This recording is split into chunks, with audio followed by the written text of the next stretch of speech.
जय श्री राम, जय हनुमान संकट मोचन कृपा निधान। आज जो है हम लोग गीता के छठे अध्याय 6 अध्याय के 13 से लेकर के 23 तक का जो है सो श्लोक को सुनेंगे। पहले संस्कृत में और बाद में हिंदी में।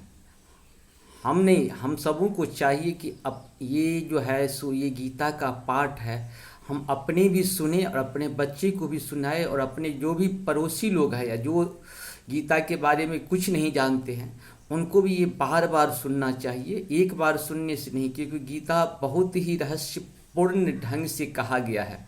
उसको आप जितना बार सुनेंगे उतना बार आपको छोटे छोटे ज्ञान के रूप में आपके अंदर समाहित होता चला जाएगा। इसीलिए गीता को बार बार सुनने का चीज़ है।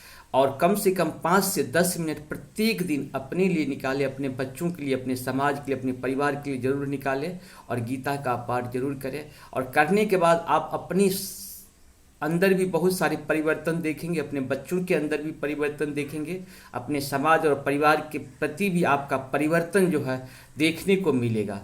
आप कुछ नहीं, कम से कम 1 महीना करके देखिए, नहीं कुछ तो सिर्फ 11 दिन करके देखिए, फिर परिवर्तन आप खुद महसूस करेंगे।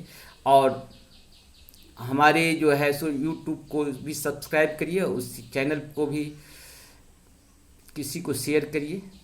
नमस्कार। समकाय शिरो ग्रीवं धारयन्निचलं स्थिरः सम्प्रेक्ष्य नासिकाग्रं स्वयं दिश्चान् वलोकयन् प्रशान्तात्मा विगतं ब्रह्मचारी व्रते स्थितः मनः संयम्य मंचितो युक्तो आसीत मत्परः। अर्थात योगाभ्यास करने वाले को चाहिए कि वह अपने शरीर, गर्दन और सिर को सीधा रखे और नाक के अगले सिरे पर दृष्टि लगाए। इस प्रकार वह अविचलित तथा दमित मन से भय रहित विषय जीवन से पूर्णतया मुक्त होकर अपने हृदय में मेरा चिंतन करे और मुझे ही अपना चरम लक्ष्य बनाए।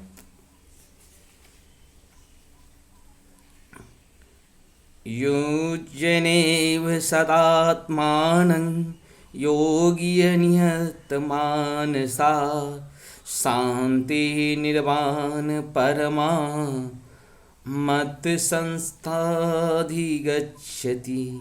अर्थात इस प्रकार शरीर, मन तथा कर्म में निरंतर संयम का अभ्यास करते हुए संयमित मन वाले योगी को इस भौतिक अस्तित्व की समाप्ति पर भगवत धाम की प्राप्ति होती है।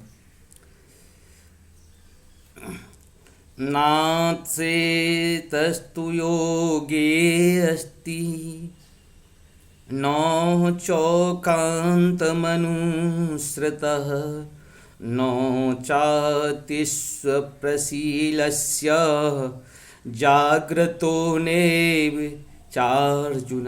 अर्थात हे अर्जुन, जो अधिक खाता है या बहुत कम खाता है, जो अधिक सोता है अथवा जो पर्याप्त नहीं सोता, उसके योगी बनने का कोई संभावना नहीं है।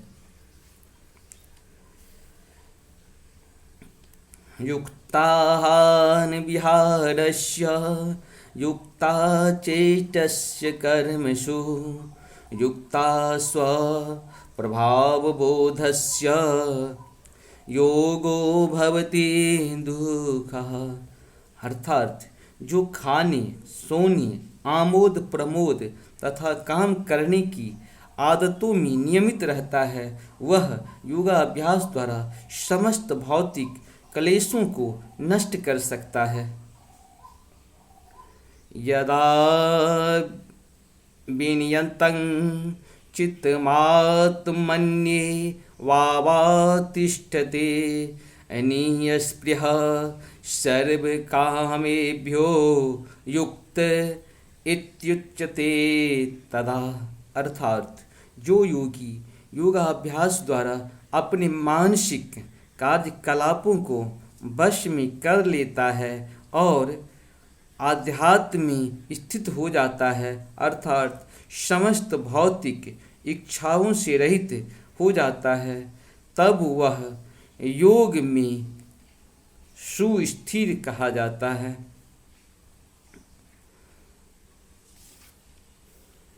यदादिपो निवातस्थो नेगते सोपमा स्मृता योगिन्यो यत चित्तस्य यजुत्यो योगात्मनः, अर्थात जिस प्रकार वायु रहित स्थान में दीपक हिलता डुलता नहीं, उसी तरह जिस योगी का मन बस में होता है वह आत्म तत्व के ध्यान में सदैव स्थिर रहता है।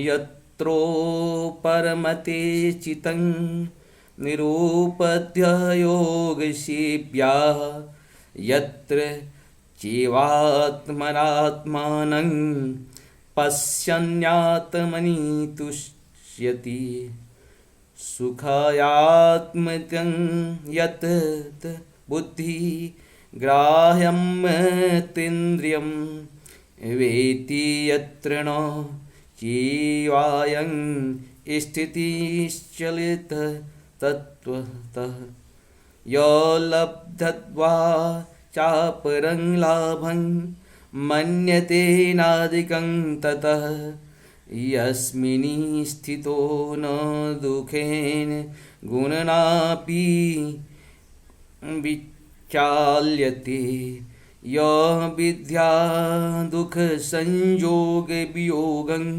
योगसंज्ञितम्, अर्थात सिद्धि की अवस्था में जिसे समाधि कहते हैं, मनुष्य का मन योगाभ्यास के द्वारा भौतिक मानसिक क्रियाओं में पूर्णतया संयमित हो जाता है। इस सिद्धि की विशेषता यह है कि मनुष्य शुद्ध मन से अपने को देख सकता है और अपने आप में आनंद उठा सकता है। इस आनंदमयी स्थिति में वह दिव्य इंद्रियों द्वारा असीम दिव्य मुख सुख से स्थित रहता है। इस प्रकार स्थापित मनुष्य कभी सत्य से विपक्ष नहीं होता और इस सुख की प्राप्ति हो जाती है, पर वह इसमें बड़ा कोई दूसरा लाभ नहीं मानता। ऐसी स्थिति को पाकर मनुष्य बड़ी से बड़ी कठिनाई में भी विचलित नहीं होता। यह निसंदेह भौतिक संसर्ग से उत्पन्न होने वाले समस्त दुखों से वास्तविक मुक्ति है। भगवान यहाँ जो है सो योगा अभ्यास के द्वारा अपने मन पे कंट्रोल करने की बात करते हैं और कहते हैं कि अगर हम लोग ऐसे करते हैं तो हमारे पास कितनी भी समस्या है उसका निदान मैं आसानी से कर सकता हूँ, क्योंकि सारे काम का जो मानसिक जो होता है, मानसिक संतुलन कभी नहीं खोना है। ये गीता हमें योग अभ्यास के द्वारा बताते हैं। जिस हिसाब से हम आपको बताए हैं आप ठीक उसी प्रकार से बार बार सुने, आप इसका लाभ उठाएं। नमस्कार।